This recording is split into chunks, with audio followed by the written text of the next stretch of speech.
what education has meant in your formulation as an individual, as a leader of this great company, and where you see technology as part of the future for education going forward. Yeah, first of all, it's so cool to be here on a Friday with all of you because as Tony just said, when I think about what's core to Microsoft, what got me here 24 years ago was this notion of empowerment. Microsoft has always stood for being that democratizing force that made access to technology possible. And then the sense of empowerment that one has. It could be a kid in schools, or it could be a factory worker managing an assembly line, and digital technology, and how it in some sense brings the very best in them. Because I always believe that, which is it's ultimately the human ingenuity that matters, and technology helps. And there is no better community than this group of teachers. Then you are the personification of empowerment. And when we talk about education, what is the importance of education? The importance of what you do on a daily basis is you are empowering kids to be the very best they can be, to realize their potential.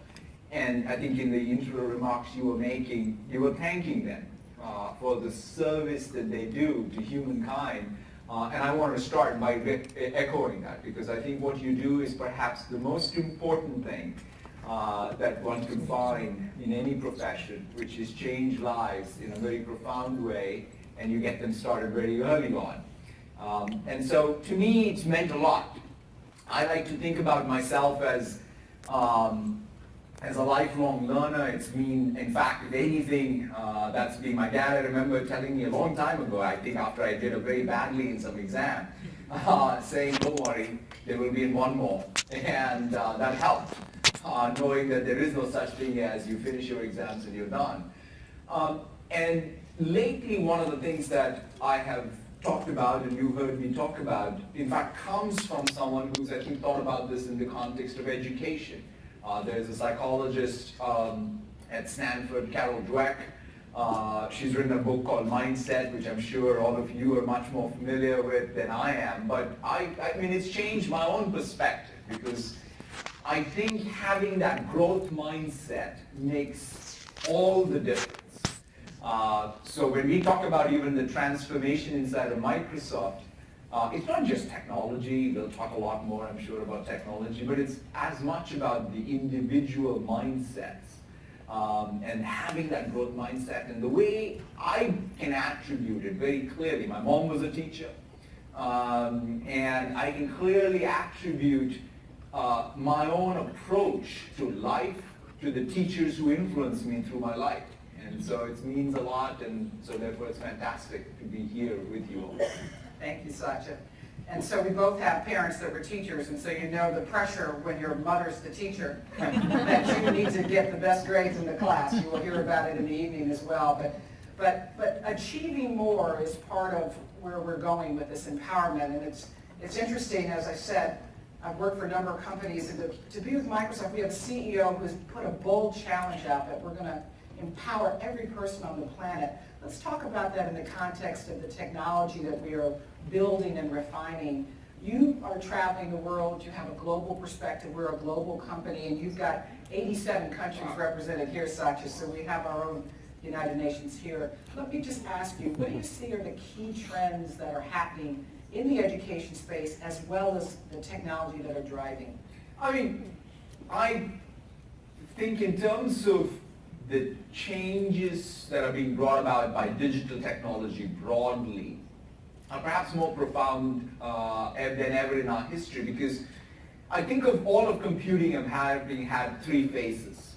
The first phase was where computers did work and we just used it like an accounting machine.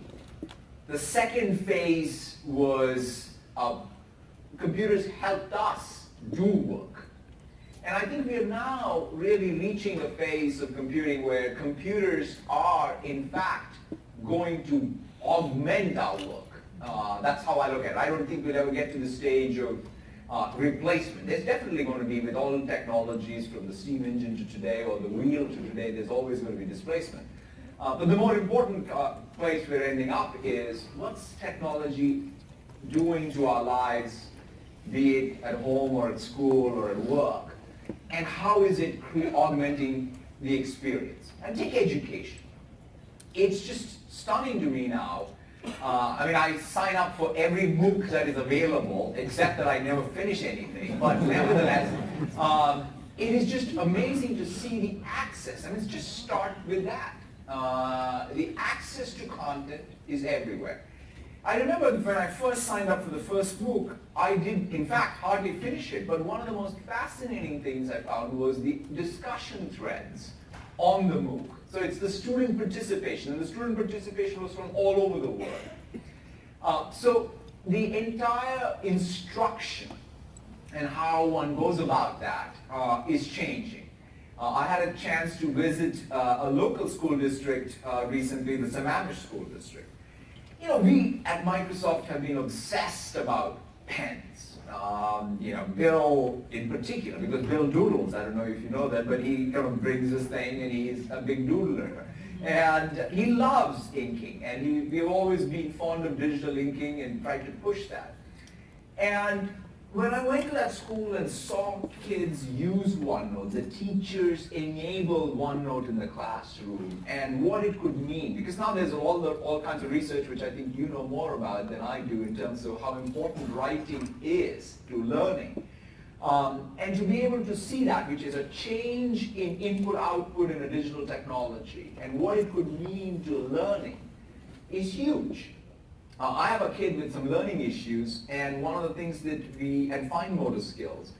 And so the inclusiveness of digital technology is another thing that's making a huge difference. I think about what Kinect is doing, what gestures are doing.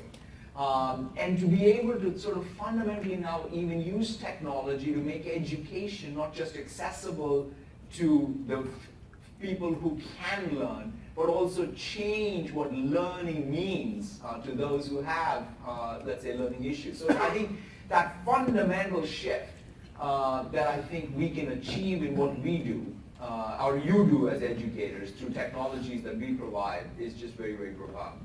I'm really touched by that. I know with one of the young educators from Ireland, we spoke on Wednesday about, I have 5 children, and 2 of them have attention challenges. And OneNote, had I had OneNote years ago, just the ability to organize the information, and many of you commented on what that means to take the stigma off of different learning challenges, and you all had great dialogue there. Look, this is an audience that, this is a leader, I will tell you, that is always open to input and feedback. That's one of the most exciting and recognizable things about Microsoft, is that we're always looking to learn and take feedback. We have an audience that is used and are experts in using some of the technology that's been built in the learning environment. So we've got some microphones planted, I believe, around the room. And with the balance of time that we have with this amazing CEO, I just want, and you all aren't a shy group, because I met you Wednesday, so don't pretend. And anybody who's wearing a cape, particularly don't pretend to be shy, except for one of those came on. Let's pose some questions here to Satya about Microsoft and education. Do we have some questions? And while you're lining up for that, I think the one thing I wanted to sort of also say, just in terms of technology and the impact, one of the new technologies, hopefully you at least had a chance to see the video. Hope very soon you'll be able to even get your hands on this, is the HoloLens. We showed the Cleveland Clinics and Case Western University working with us to create the curriculum for for medical students. That is just another mind-blowing experience, I'll tell you, because I wish I had that. I mean, my life's ambition has always been that someday I'll understand Maxwell's equations. And if only I had it, I was thinking, oh my God, I would have got it and I would have been better off for it. But I think no kid now can go through electrical engineering and say, I don't know Maxwell's equation. You've taken all the accountability there. Okay, we have a question over here. Thank you. Many thanks to Microsoft for the initiative they are making. I have a question for Satya. You're doing a great job. But my question is, consideration from Africa. is connectivity. We have challenges in terms of connectivity and power. And most Microsoft products, you find them, they are always online. Are you also considering maybe like to create a situation whereby we can have offline products such that we can just make them as apps for free notes? That's one. And then in future, you may put a program for African students so that we can move together, because there is potential in Africa. If you can put a program whereby you supply SAFs, because like in Zambia where I come from, we don't have those. Supply what? So, The surface. surface, yeah. The surface. Yeah, got it. Okay, thank you. Both, look, to me, one of the things that also matters a lot in our mission when we say we want to empower every individual and organization on the planet to achieve more, the planet piece is super important. And I think that there are things that we do well and have done well with Windows and Office in particular and making it truly global products, but we have a long way to go, and I register that. To your very specific question on both internet access as well as how should we go about getting people applications and devices even where access is scarce. The first thing I'm very excited, especially in Africa, of what we are doing, and there are many pilots. I should go check back if it's happening in Zambia, but I'm familiar with what we've done in Ghana, what we're doing in Kenya, and a couple of other places, but we want to do this very universally, is working in fact with the local service providers. Because I think it's very, very important, because sometimes people come out and talk about, and just because we're in the West Coast of the United States and we have some ambition, doesn't mean we can just go all over the world and do some strange things. We have to work with sovereign governments and local entrepreneurs to be able to solve what are systemic issues. So in this case, in Ghana, we work with the local ISP to provide rural access, in fact, to the schools using TV white space. It turns out the way spectrum is used, there is space between unused TV channel space, and we have some very good technology from Microsoft Research where we have now gotten an ability to provide very effective bandwidth access using that technology, in which we give out to these local service providers. And so you now have students in Ghana with devices, with Office 365 subscriptions on their phones as well as on their computers in their schools using this TV white space. So that's one example of what we're doing. And if there is one thing, the PC's great advantage, and that's why I love the PC, is because of offline access. That's why I think the way we're making sure that when we write even applications for the PC, it's not all just about the browser. These universal applications are going to be, like especially Office. And in this next release of Office, you will see great innovation to be working offline in low bandwidth scenarios. Those are very, very important for us, and you will continue to see us on all form factors, the phone, the tablet, the PC, innovating in that space. Great. We have a question over here. Hello, I am Francisco P. from Brazil, and I want to know the news about Minecraft applying to education.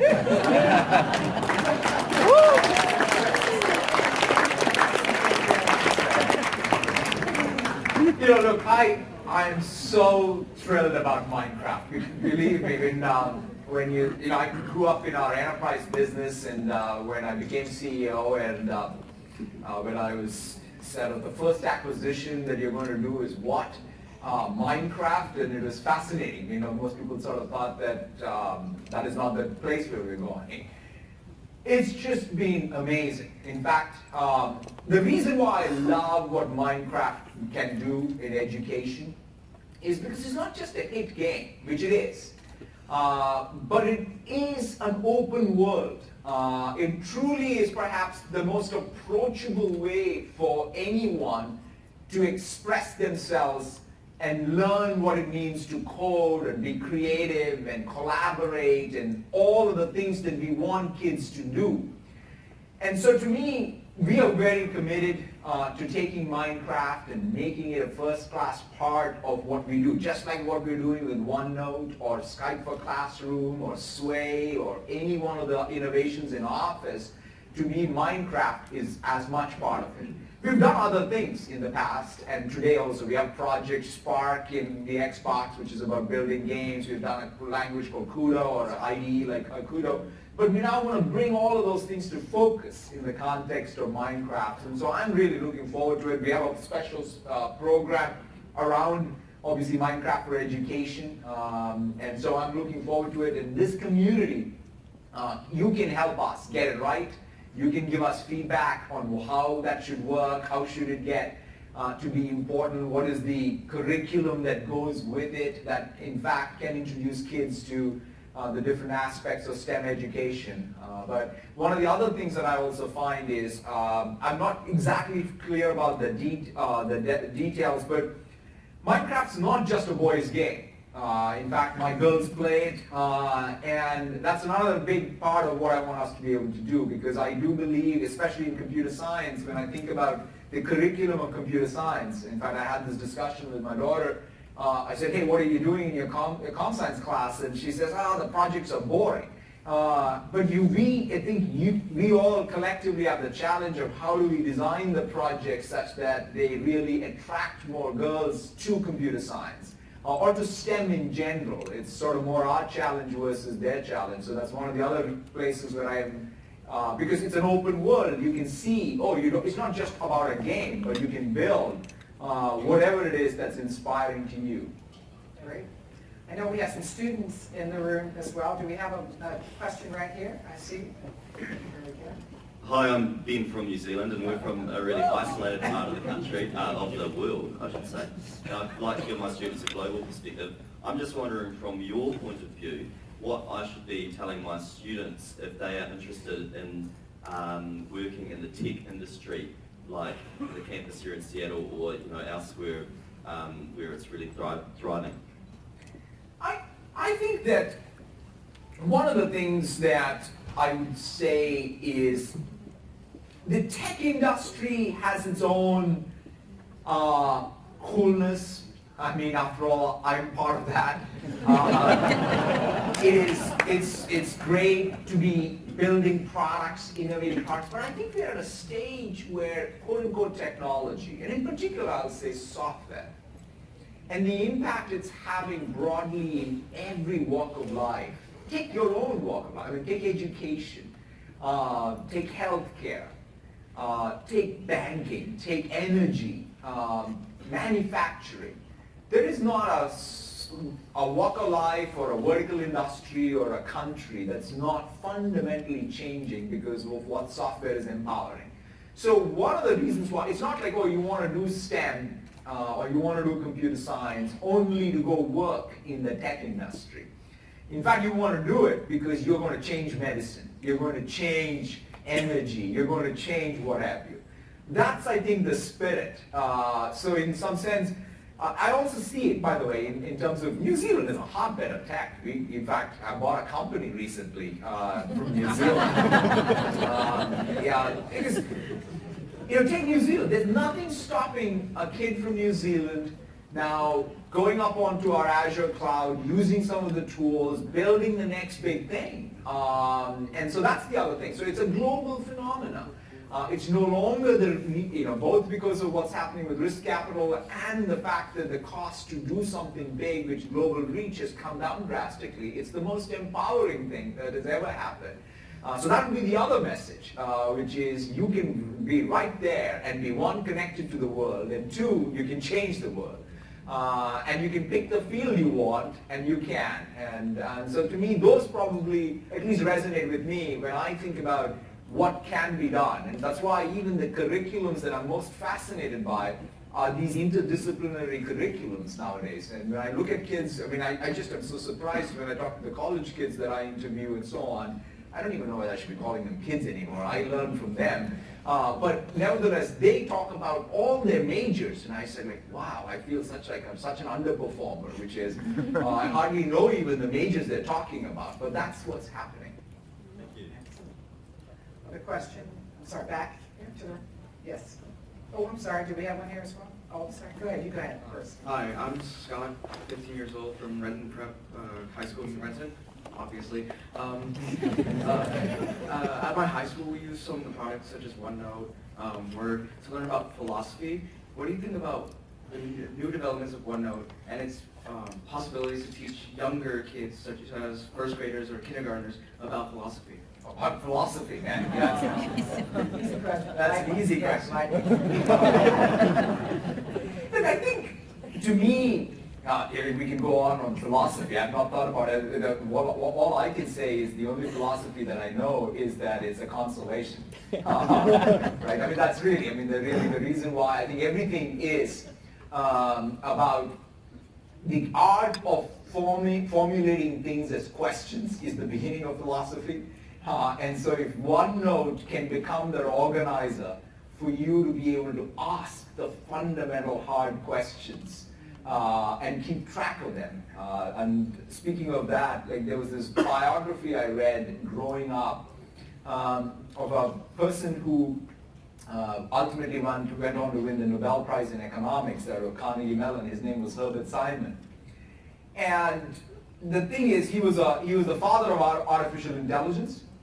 He won a Nobel Prize in economics, and he started in the University of Chicago as a student of political science. And I was like fascinated by how can someone who's a political scientist go win a Nobel Prize in economics and be known as the father of, and he was a professor of computer science at CMU.